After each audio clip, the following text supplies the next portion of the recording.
diagnostics. Okay, Emeka, we need to talk to an expert that's joining us for more discussion on this. Is the founder and CEO of Medicare Cancer Foundation. That's Dr. Zainab Shinkafi-Bagudu, the immediate past First Lady of Kebbi State, is also a board member of the Union for International Cancer Control. Dr. Shinkafi-Bagudu is also the chairperson of the First Ladies Against Cancer. Thank you for joining us, Mrs. Bagudu.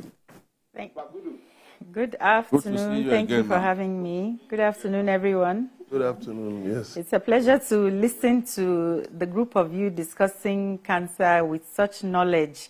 And I thank you for always keeping the conversation up and amplifying it to Nigerians. Okay, let me start by asking you, how people reacted to these vaccines? Well, I think we've had very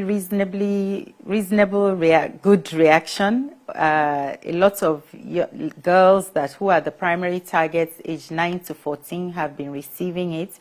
The initial round is in 16 states, including the FCT and Kebbi State, and the feedback has been good. There are some states, surprisingly, where we have a higher level of education. They have higher routine immunization rates, where we're seeing lower than expected figures. I believe Lagos is one of them. This might be due to poor communication or awareness for now, but I'm sure when they get their act together, they will get on top of it, and the girls will come out and receive the vaccination. So the reception is good. It's a vaccine we've been fighting to bring into Nigeria for many years. It's an 18-year-old vaccine, and Nigeria is one of the last countries to receive it for various reasons. But it's here now, so we must not draw back on our efforts to ensure that we vaccinate all the girls that is possible. What you didn't mention is that with the HPV vaccine, it is possible to eliminate cervical cancer totally.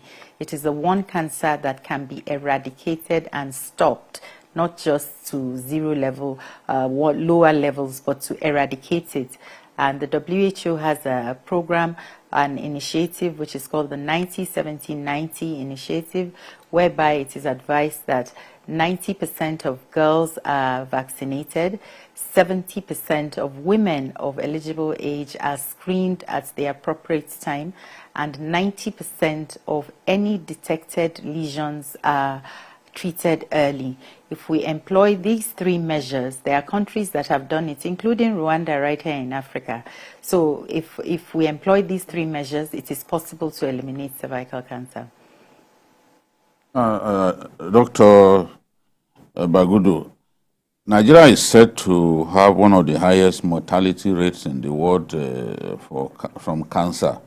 It is said that more than 72,000 Nigerians die in the hands of cancer each year. This is really frightening. What can we do better? And would you say that cancer is rising in our country currently, despite your best efforts and the efforts of others? Well, I think first of all, we must put it in context and understand that Nigeria is a country of 200 million, over 200 million people. So whatever our numbers, whether we're talking about the number of bottles of water that we consume or the number of cases of cancer, it's going to be an alarming number to anybody that is watching. Having said that, it's actually an underrepresentation of the actual amounts. If you consider that most of the data that we capture and it's not the actual data, they're statistical projections.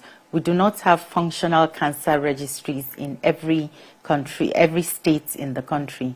They just take from a few as a sample and do the statistics to arrive at that figure. We're expecting some new figures in the next year, and it's expected that it's going to go up. But we shouldn't despair. I know that the awareness is higher. Studies have shown that the level of awareness is higher. The fact that you're talking about it so often means that we are more aware. And the more aware we are of it, the more we'll see the figures rise until we can start to flatten the curve. In the United States, they have a 95% survival, 5-year survival rate for breast cancer.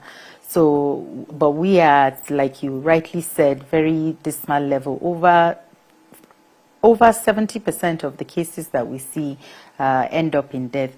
But that is because they come in late stages 3 and 4. But when you talk to the oncologists, they will let you know that for the first time in the last couple of years, they are now seeing cancer cases in stage 1 and 2, which means people are getting screened, and I'm sure that the coming out results from the researches that are ongoing will show us that we are seeing earlier cases. Tobacco use is blamed for a lot of cancer deaths, especially amongst men, and as well as alcohol intake. What can we do to discourage the consumption of these harmful beverages and cigarettes? Well, there are many risk factors, of which the virus we're talking about is one. It's a sexually transmitted factor. But when you look at cancers generally, the risk factor, lifestyle, lack of exercise, age, sex, alcohol, dietary habits, tobacco are risk factors. With particular to those two vices, there are efforts ongoing. There are taxations by the government. A new taxation was recently introduced on sugar-sweetened beverages. It hasn't actually, they haven't started withdrawing it yet, or should I say deducting the tax yet, but it's a plan that the government has. This will serve as a deterrent because the prices of those products will go up, or for instance, the beverage companies will use less sugar in their products so that they will be taxed less. So this is one very good initiative that has worked in a lot of high-income countries.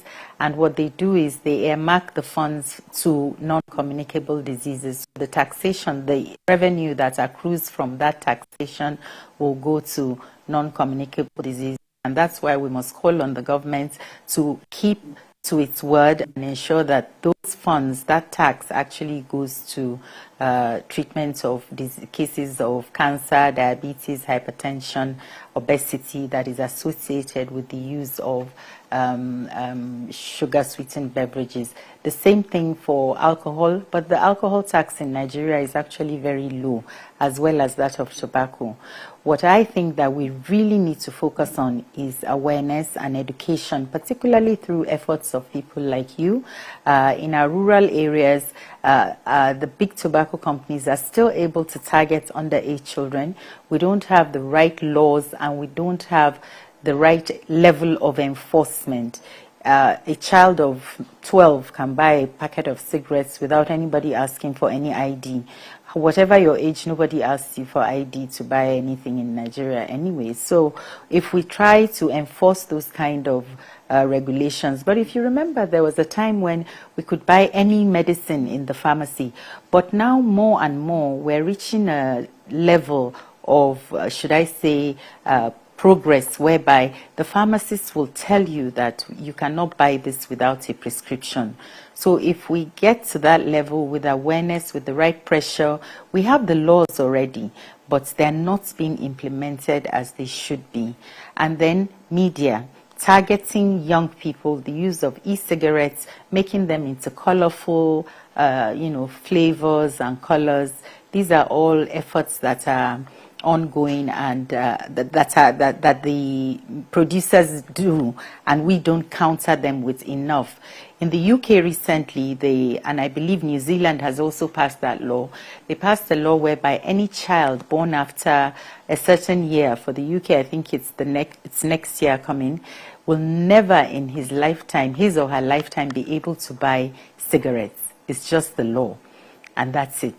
So we need to also look at things that we can adapt in our own environment and make work for ourselves.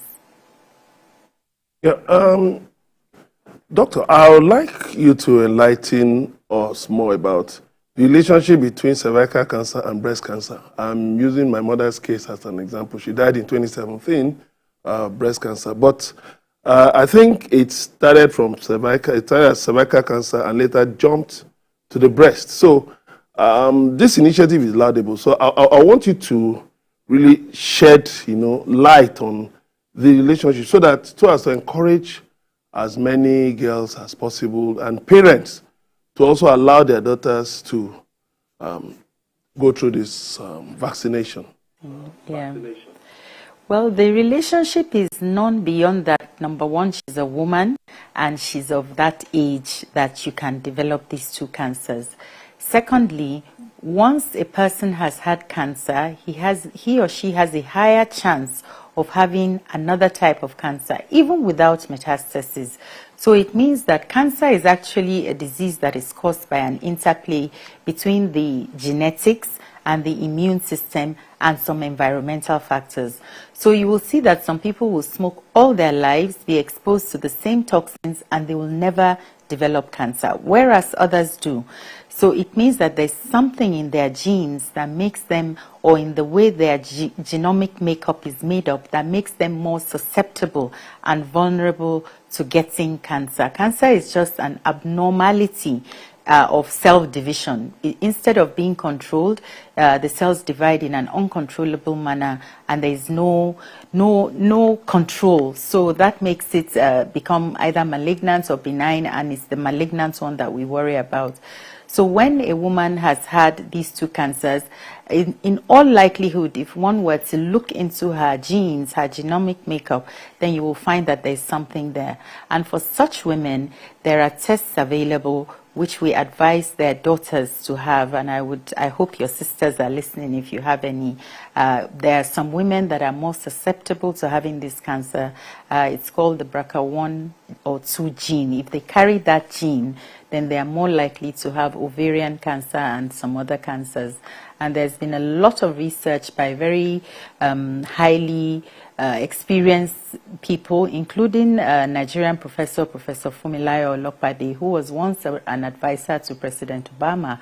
And these are the kind of people that are carrying out research all over the world about such things. The test is available in Nigeria. And if you do the test and it's shown that this woman is likely to have cervical cancer, is carrying that gene of having the BRCA gene, then some of them even have voluntary mastectomy, that is, they take off the breast, they take off the ovaries, they take out everything. Angelina Jolie, the very popular actress, is one such person. She's cleared every organ because she tested positive, all those reproductive organs I mentioned anyway, because she tested positive to that gene. I'm very concerned about the level of awareness. You talked about areas like Lagos, places like Lagos, the awareness is so low. What are you doing to make sure we step up, the consciousness? Because a lot of people don't know about what we are talking here. Yes, so this is where the work that civil society does is very important. The government has provided the vaccine. We're very happy. We celebrated last week the coming of the HPV vaccine to Nigeria. But the work has actually really just begun. Within that week, a lot of misinformation is flying around. It does this, it does that. People have said that it might cause infertility. I have 2 daughters, and they both received the vaccine, and my elder daughter just had a baby. The Minister of Health himself, Professor Pate, attested to the fact that his 4 daughters have had the vaccine, and we've not seen it harm them in any way. So it's about pushing the positive so that it can be louder than the negative. Yes, as a people, we're susceptible to superstitious beliefs and some rumor type thing, and with the advent of social media, the negative tends to fly faster. So we work with the civil society organizations. As you mentioned, I chair the First Ladies Against Cancer Initiative of Nigeria, which is actually a group of us, of former and current First Ladies, like myself, former, and the current ones. We have people like the current First Lady of Kwara, Katsina, and so on. There are about 18 of us that are involved in cancer control.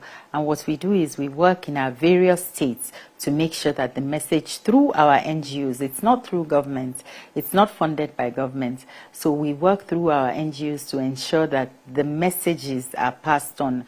And thankfully, the authorities also work with us. So you will find agencies like NPHCDA that is in charge, that's the National Primary Healthcare Agency of Nigeria, that is charged with the responsibility of delivering vaccines, including this HPV vaccine, engages FLAC as a body. So we're like there, we help them take the message to the states. Whatever people say, whether we like it or not, First Ladies do have a loud platform that they can use. You mentioned my sister, Her Excellency Betty Akeredolu from Ondo State. She's also a member of FLAC, and she's doing a lot of work, both as a FLAC member and individually, in creating awareness and telling our people. We just had one of the largest, I think we call it actually the largest cancer walk in Nigeria yesterday in Abuja, and we employ the use of influencers, celebrities, so that people come out. We went to National Hospital to do a patient support, and the CMD walked in, I walked in, nobody knew us, but we went with Alex Okubo, one of the Nollywood stars, and the women, these are cancer patients, they all started jumping and shouting, and they were very happy. So whatever message those kind of people give to them, they take it. They're happy, they listen, they're very happy, they go home in a good mood. Oh, I saw this, I saw that. So those are the kind of measures that we employ and we try.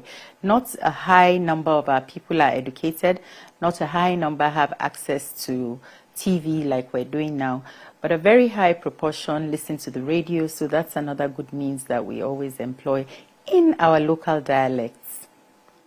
Doctor, I went to Luth to shoot a documentary recently, and it was a really sobering experience for me when I was shown a cancer ward for kids. It ruined my day completely because I didn't know that kids that young could actually be suffering from cancer.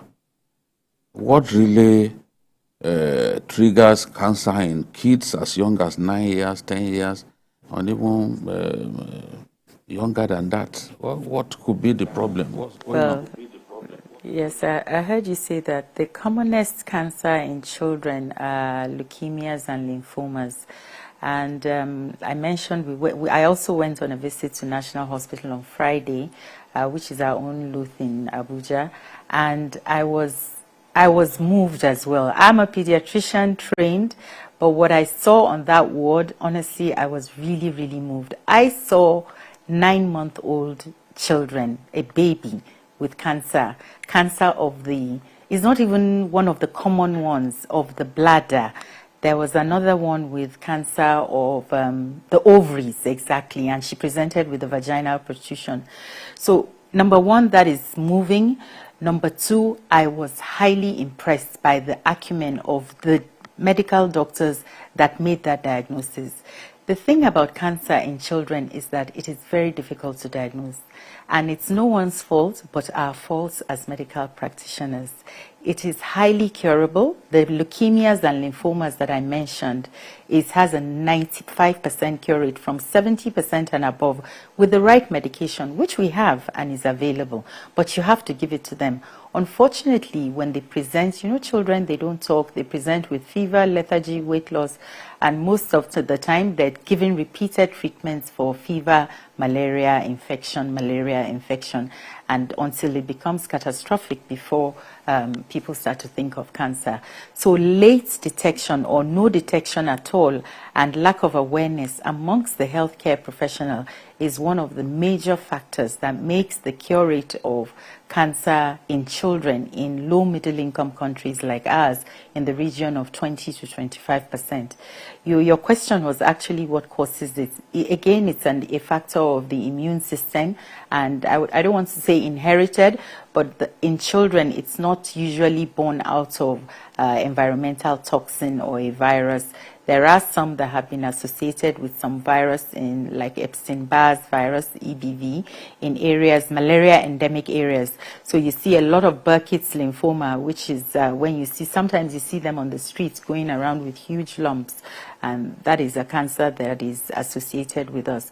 But but that's a virus. But mostly it is from the immune and genetic system, and they are born with it in a way. Like the baby of 9 months with a vaginal protrusion and turned out to be ovarian cancer. They would have thought that, oh, maybe it's some birth defect or so. But they did the right investigations and stuck to it. Anywhere in the world, these are not easy things to diagnose at that age.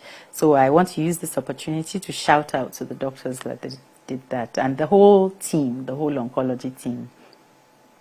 All right, I'd like to thank you, Dr. Zainab Shinkafi-Bagudu, the founder and the CEO of Medicard Cancer Center Foundation. I want to thank you for the enlightenment. Jide, we have to start this campaign in our families. This is tough. Yeah, even on social media. I want to thank you. I'm sure we invite you more so that you enlighten us. You'll be back You'll be again. back like on one of our other programs. Thank you, Thank you Dr. very Thank you for having me. Thank you. Bagudu. Have a nice Thank you, ma. Jide? Ah.